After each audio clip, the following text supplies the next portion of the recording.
What Mountain? Chapter 8. Ulse returned a few hours later, his expression one of a tired weariness that Rowan was beginning to understand well. Apparently, being involved in a life or death situation was an exhausting experience, especially when there were explosions and rocket launchers involved. The pirates have all congregated on the other side of the sea, Ulse said as he landed heavily on the ground. Saltwater Lake, Roger interrupted. Lagoon, Ulse said in retaliation and continued. There are a few covered up, Ulse said with a sour expression looking at Rowan. I'm sorry, but I didn't see Styx. And yes, I know who she is. But there were people still in the water. I could see the pulsing of water made by the weird waves you guys make. So, maybe. Yeah, maybe, Rowan said, his heart dropping in a semi-pit of darkness. That's not what I sent you to find, Roger said, his expression growing agitated. Ulse looked at Roger with a flash of anger, but could do little more than glare as Roger already had his pistol out, staring at Ulse with a blank expression now plastered on his face. Ulse finally looked away and said, We have to travel to the south part of the lagoon, almost near the water's edge at the waterfront. The village is there. We'll have to make a detour, though, because the Lost Boys are camped there at the moment. That might mean we have to cross over into, dangerous lands. What do you mean by dangerous lands? Roger asked. We Lost Boys never go in there, but it's a forest that expands the outside edge of this part of the tower.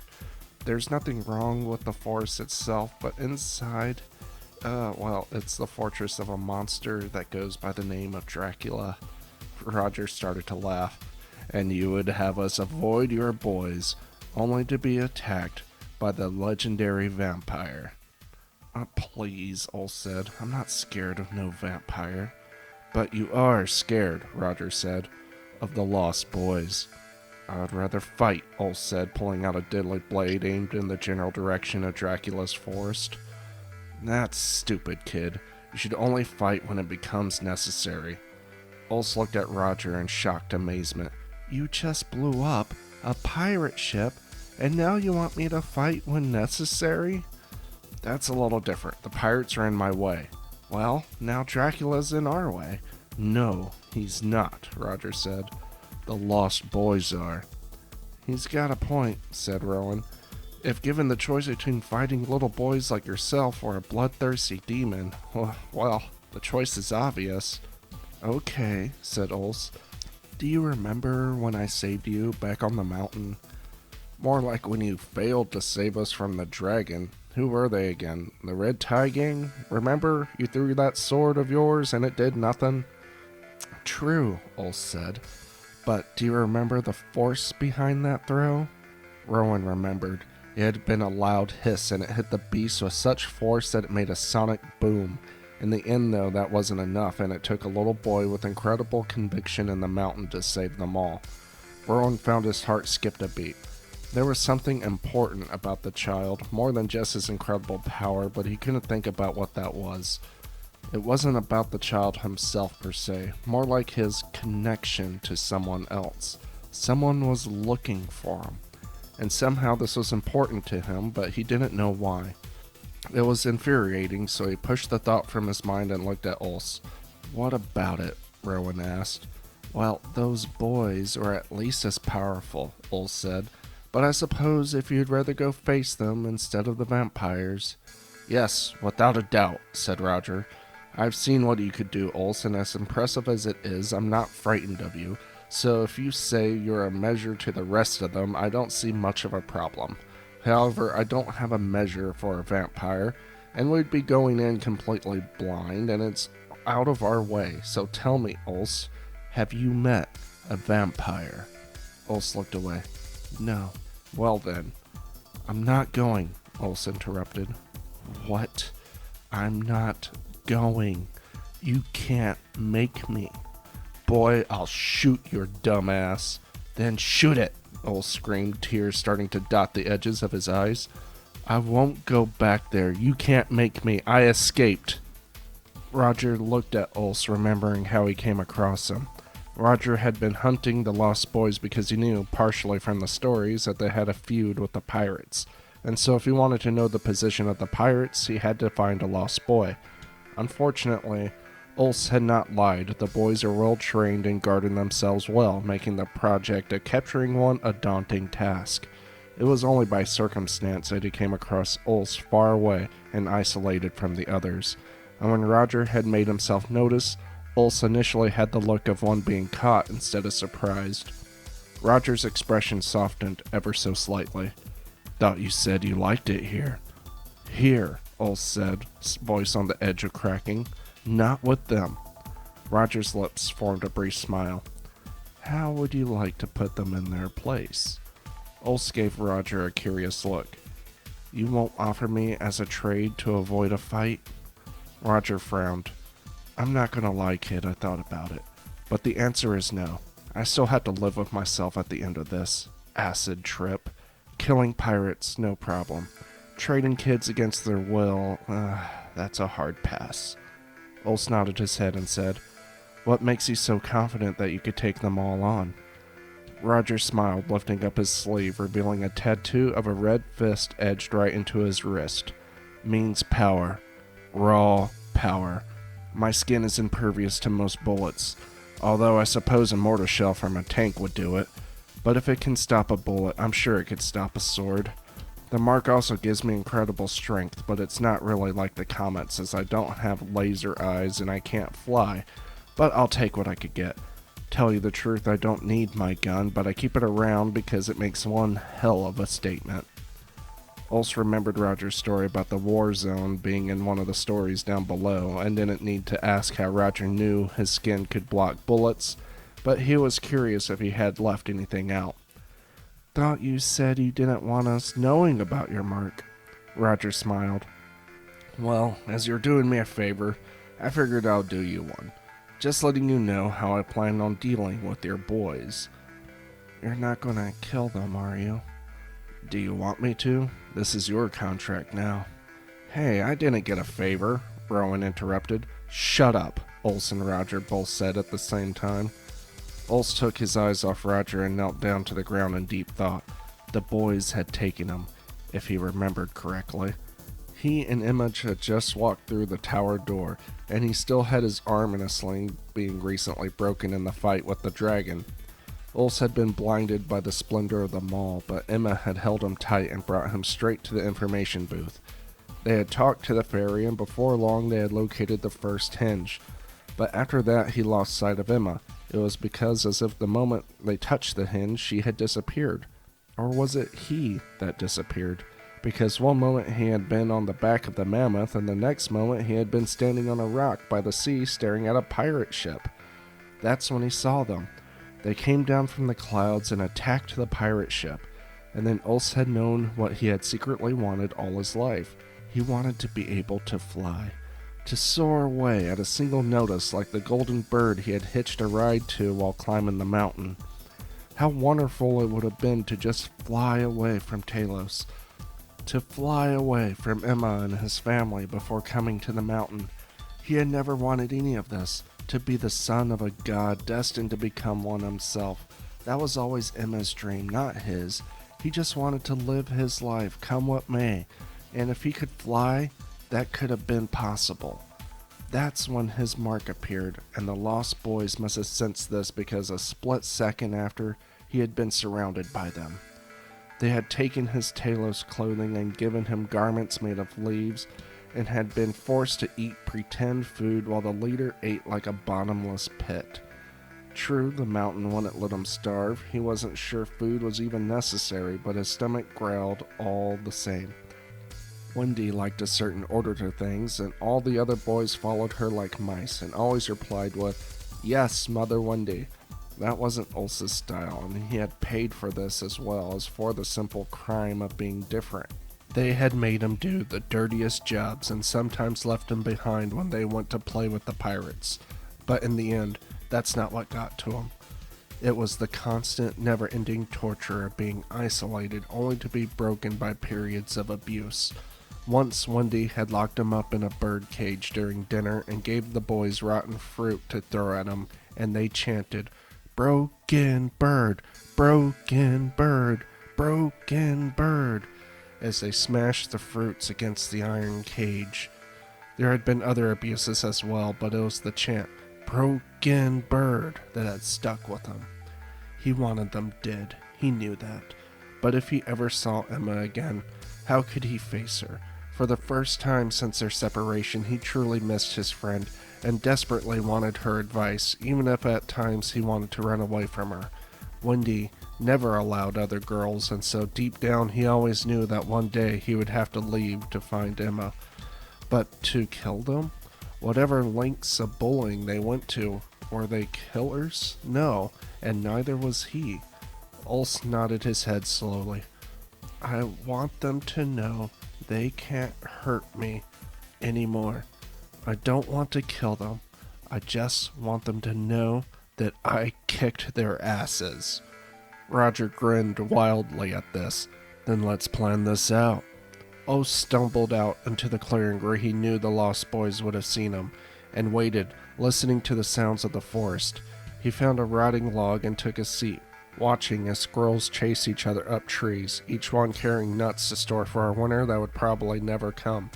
He was sure the squirrels knew this, just as he knew that the Lost Boys probably suspected something was up. But like the squirrels and their nuts, he knew the boys would take the bait. It was in their nature to do so. Ulse wasn't disappointed. Broken Bird, said a laugh emerging beyond the trees. We were just out looking for you. Thought you would have managed to get further than this. It's broken, remember? He was probably hiding somewhere thinking we couldn't come back this way, said another boy's voice. Doesn't matter, said the first. Desertion is desertion, no matter how far he managed to crawl. I don't remember agreeing to stay forever, Ulse shot back. The mark on your arm is your agreement, the first boy screamed. Really? Ulse said, holding out his arm to the forest in the general direction of the voices. Then come and get it. The boys started laughing. You think we don't know you're up to something, Bird? We found your friend hiding in the bushes already and have him tied up with us. Ulse found himself slightly tense but relaxed when they said, What a Broken Bird idea to have a pirate as a backup. Ulse let loose a sigh and thought, Really, Rowan? You went and got yourself caught? You really are a Mike, aren't you? I warn you, Ulse said. Let him go, or I'm sure he'll find something he's good at and come after you. Come to think of it, Ulse thought, couldn't Rowan have just swam them to the village with this mark the entire time? Well, he was here now, and at this point, it couldn't be helped. This was happening. The two boys came out of the forest, then, dragging with them a tied-up Rowan. He was gagged, and the rope seemed tight, but his eyes seemed rather calm and collective, which told Ulse Roger had told him to get caught on purpose. Still, his calm collective made Ulse rather mad. An actor, Rowan was not. So, what is it that you two were planning? The boys asked. Ulse shrugged and said, We wanted to go after the Hinges together.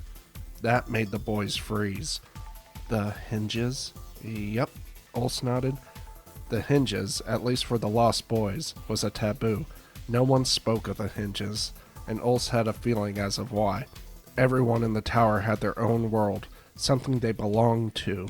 Their world had meaning and it never changed, but to speak of the Hinges was a reminder that the world everyone here lived in was nothing more than an illusion. It was world-shattering to think of the Hinges for most people. Even though Ulse was sure everyone knew about them, it wasn't that they were a secret, it was the fact that everyone belonged somewhere and the Hinges were a threat that could take that away. Oh, hell, Broken Bird. Mother won't like this. You should know better than to even think about that. Why not? Said Ulse. They do give you nightmares. The thought of what next make you cringe inside? The two boys didn't respond to this. Instead, they jumped him. Ulse didn't fight back. There were others in the trees, and any struggle would only make it worse. One boy pinned Ulse's arm behind him, and the other gave a solid blow into Ulse's stomach. Ulse let out an involuntary, painful sigh of air. Next was a quick jab to the eye, which Ulse knew was left bruised and blackened. You know, you're lucky, the boy said. Yeah, I feel lucky, Ulse said weakly. You're lucky, the boy continued, because you'll probably be alive when we are done with you. Just wait till we tell the pirate captain what this one was planning, the boy smiled, ruffling Rowan's hair. Ulse glanced at Rowan, who had turned a shade lighter at the mention of the pirate captain. Ulse shook his head. I think the pirates will be busy for a while. The boys laughed. We think they'll make time in this case. It's not every day a pirate and a lost boy jump ship together. You mean to go looking for the hinges? Stop talking about those things, the boy said, hitting Ulse in the other eye. Ulse felt his head snap back by the force of the boy's blow, and for a moment the world around him spun. It took Ulse a while to push himself back forward. Okay, Ulse breathed heavily. That was probably a mistake to mention. Just take me to Mother already. Ulse had been gagged, tied, and bound with Rowan, and now 4 or 5 lost boys were marching them through the forest. It was hard to tell exact numbers as the faces kept changing, and Ulse's mind swam with pained, dazed confusion. He could only hope that Roger was following closely. Then Ulse blinked and he found himself being tied to a wooden pole surrounded with golden yellow hay. He glanced over and saw Rowan similarly tied to his own pole. So much for getting the pirates, Ulse thought. Ulse knew where he was. He was right in the center of the lost boys' huts they used to call Town Square. He fondly remembered chasing piglets here, playing ball games, watching as the others sang songs and as Wendy told them stories at night. Now being encircled by the stick and straw huts in the deep forest while dozens of the dirty-faced boys watched him did nothing but bring a deep feeling of dread deep in his guts.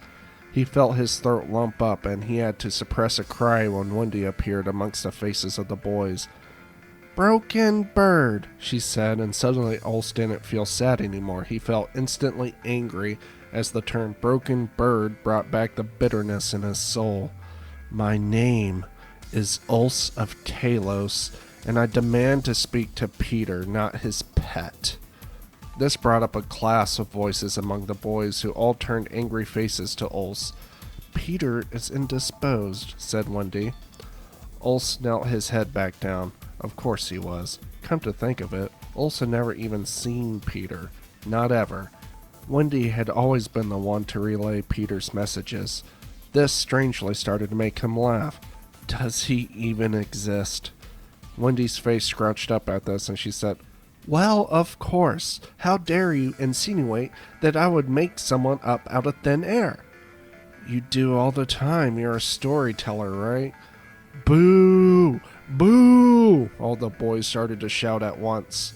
Wendy hushed the boys and looked at Ulse with new curiosity. I knew you were dangerous. I was hoping that swift punishment would make you see the error of your ways, but I see now that that isn't possible. Normally, I would banish you, but that's what you wish for, isn't it? So we will need a different punishment for you. Don't tell me, Ulse said. You're going to light me on fire. Gross, Wendy said, shocked. What gave you that idea? Ulse suppressed another laugh as he looked at the hay that surrounded him. Oh, no reason, I guess. No, we're going to feed you to the crocodiles. That's it, Rowan said, breaking his silence. I'm done. You hear me, you screwed up excuse for a human being? I'm done. Roger came strolling out into the light then, smiling as if he was walking up greeting an old friend. Calm down, water boy. I wasn't going to let you get fed to the crocs. Maybe not, but I wouldn't put it past you to let them feed them my arm or something. That made Roger's smile wider. Wendy recovered from the shock of another stranger by yelling at the boys. I thought you said there were only 2 of them. It doesn't matter, Wendy yelled, interrupting the shuddering boy. Get him! What happened next happened fast. Roger's goal had never been to directly hurt the boys or Wendy. He made a beeline towards Ulse. Roger was strong, and a few unfortunate boys who had gotten in his way had paid the price for his strength. But he was also fast, and only a few of the boys had managed to get between Roger and Ulse. Roger grabbed both Ulse and Rowan's ropes. With a quick flick of Roger's fingers, the ropes snapped. You ready? Rowan said. I am, Ulse said as he landed on his feet. Roger then handed Ulse a long wooden club, and Ulse twisted it once the boys surrounded him. Ulse turned towards them. Roger became his evil shadow, an evil protective shadow. Ulse had been a good fighter, classically trained in the art of brutality from the moment he could stand. His father saw to that, but he could not stand up to the Lost Boys by himself. But Roger and his mark made sure that this was no longer a problem. He perfectly shadowed Ulse, making sure every time a boy got through Ulse's defenses that he was pushed back. The boys resorted to trying to stab Roger, but they couldn't penetrate his skin, and in the end, Ulse had beaten them all down. Ulse had made sure that no one died, but now they knew what happened to those who messed with him. This confused him. He had expected to feel proud about this, but what he felt wasn't pride. This wasn't like the times when he bested the other few children in Talos. He felt accomplished, but it was in a different way. It felt more as if a heavy chore had been done that he had been dreading, a dirty but necessary job that had to been done. Wendy stood watching them as her boys laid scattered around, all sporting new wounds that would make them groan in a few hours' time. "What do you want?" she said simply, visibly trying to control her shaking. Ulse took a brief look at her and said, "Is Peter real?" Wendy took a moment to gaze at him, and with a sigh she said, "He was once. He changed his name to James and left for the Hinges ages ago," Wendy admitted, "along with his friend Hook. If he still exists, I imagine he lives in Talos somewhere. After all, that's where you all want to go, is it not?" she said in her harsh British accent. "Haven't thought it that far ahead," Ulse said. "I was just curious, really. Now let me see your mark." "What?" Wendy said, shuddering, taking a step back. "I've never seen you fly on your own," Ulse said, "so let me see your mark." Wendy hesitated and stole a glance at Roger, who gave her a wicked smile. She shuddered and lifted her sleeve, revealing a tattoo of a black uniformed stick people, the type often seen on bathroom doors in ancient cave paintings, with one larger red stick person in the middle. "It stands for crowd control," Wendy said before Ulse could ask. "Basically, I am very manipulative to a large crowds of people, giving me ability to control them. Obviously, it doesn't work on everyone, and never individually." Roger nodded approvingly, and Ulse started to feel slightly nervous, wondering if they had just gotten another member of the party. But in the end, Roger must have decided that this power was too dangerous, because he turned to Ulse and said, "What's your plan?" "Have your boys take us to the Hinge," Ulse demanded. Wendy grimaced at the demand, but made no protest. "Fine, but you must promise to never come back." Ulse smiled. "If I do, you would have more to fear than I." The flight over had been awkwardly silent. Ulse, with the help of another, carried Roger, while two other boys managed to carry Rowan, who looked as if he had rather been anywhere else, turning a shade of sickly green. They found the village quickly and dropped them off at the center of town as Wendy had instructed them to do, and before long, Ulse, Roger, and Rowan were alone in the center of the village, surrounded by artificial people the village spawned. None of them took a notice to their presence. The village itself was a replica of an 18th century coastal town, complete with the makeshift wooden and stone buildings with the smell of bread, the sea, horse dung, and pure human desperation. Ulse suppressed a gag. "Shouldn't you be used to this? Isn't Talos like a throwback in time or something?" Roger said. "No," Ulse said defensively. "Talos is next to the mountain, not medieval Europe. Talos is a modern city that happens to be heavily influenced by the past. I know everything a normal kid does. I even got to watch some TV a few times I could escape my teachers." Kinda disappointing, really," Roger laughed. Yeah, Ulse sighed. "Let's find the Hinge and get to the next tower already." Rowan frowned. He was starting to feel like a third wheel. He wasn't sure what happened back at the Lost Boys camp, but Ulse's and Roger's relationship had changed instantly. Ulse had totally been Roger's prisoner and had even expressed slight anger at the idea of looking for the next Hinge, but it had been Ulse back at the village that had gotten the boys to bring them here. They, in essence, were here because Ulse had gotten them here. Ulse's plan could have been to tell Wendy to leave them the hell alone and to start walking towards the village. Instead, here they are in the middle of the village, about to touch the last of the Hinges. Just a few hours ago, Roger had a gun to the boy's head, and now he was telling him dad jokes. Really? They started forward, and almost immediately their path was blocked by a booth that appeared out of nowhere. No one was surprised to see a blue fairy creature, this one with the nose of a pig and dressed in a long white silk gown, standing behind the booth. "Welcome," it said with a smile and an oink. Roger rolled his eyes and replied, "Why are you here? I don't remember seeing you before." "Well, before, you never had a dream of a chance of making it to the Henge. After what you did to the ship, the pirates will not be here for a long while. So I guess you figured out that every time they attack, the village resets." "Yeah, that wasn't hard to figure out." "Well, good. Now, first thing is first. Do you three wish to form an official alliance to pull together your Henge points? Keep in mind, you cannot be forced. This must be a willing bond." "Yes," Roger said at once. "Good for you," said the pig fairy. "But they have to agree too," it smiled. "I do," said Ulse. Rowan frowned. There was no going back after this. "I do as well." "All right then. Then consider yourselves thick as water. You'll either live or die together." "Wait, what?" they all three said at once. "Oh yes, that's part of it. Partners till all four hinges or death. Your choice. And in case that isn't clear, if one of you dies, you all die. It's the only way to pull your Henge points together, and you already all agreed. So yeah." "Well," Roger reasoned, "we only have one Henge left, so joke's on you, pig." The pig fairy smiled. "Is the joke on me? Let's make this interesting then. Just so happens there's another group looking for this Henge as well. So let's make it that only one group can touch the Henge, and the other group will have to go fight Dracula at his castle to get the Henge in there. So far, no one has made it out alive. Well, except for that one guy. I digress. A fight to see who is worthy of touching the Henge then." The blue pig fairy smiled and snapped his fingers, and the next moment a small boy and girl followed by two older girls appeared in a puff of smoke.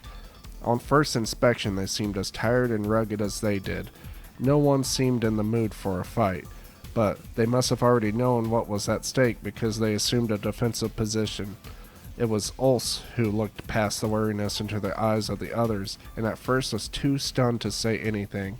After a croak and a sudden realization that nothing in this place should surprise him, he managed to weakly ask, "Emma?